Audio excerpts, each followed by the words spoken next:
Welcome back to Educator.com. Today's lesson is on using basic tools for using Ruby. The goal for it is we want to look at a lot of common tools that I'll be using and you'll be using when you develop in Ruby. The first one that's most important is the interactive Ruby, IRB. It's a command you can use in the terminal to run Ruby commands. Without even building any code, you can just debug and test things with it. So that's IRB. It's called the Interactive Command Line Environment. And it's good because I can see results or errors after I enter each statement.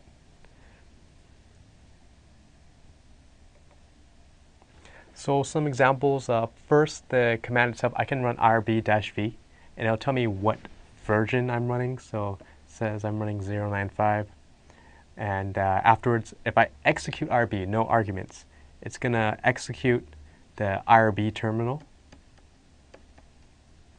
and then you'll notice it's executing because you'll see the Ruby version and the patch number to it, and then I have this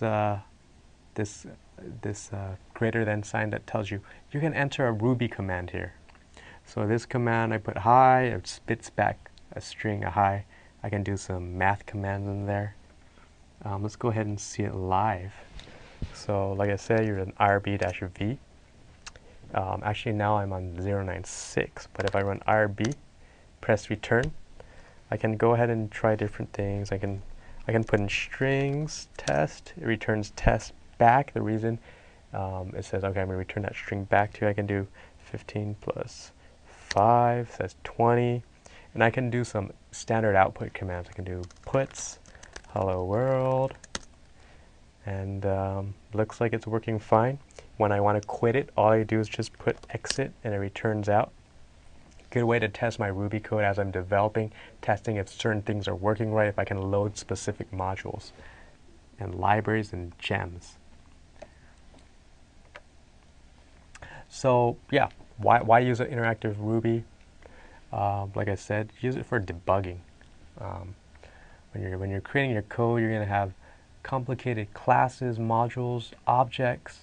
Use it for debugging, so you're not having to go through all these steps that you can just look at that one piece and fix it. Playing around with Ruby, just getting more familiar with the system, getting more familiar with libraries, modules, gem sets, and you want to learn how it works. So getting more familiar is always good. Using this interactive Ruby, we can do this. The next one we want to look at is this tool called Rdoc. It's the documentation tool system in Ruby. You might use Javadoc for Java. Well, Ruby uses Rdoc. And what this will do is it'll generate you documentation from the Ruby source code. But they do have a syntax and they do have a layer of a structure of how you want to do it. So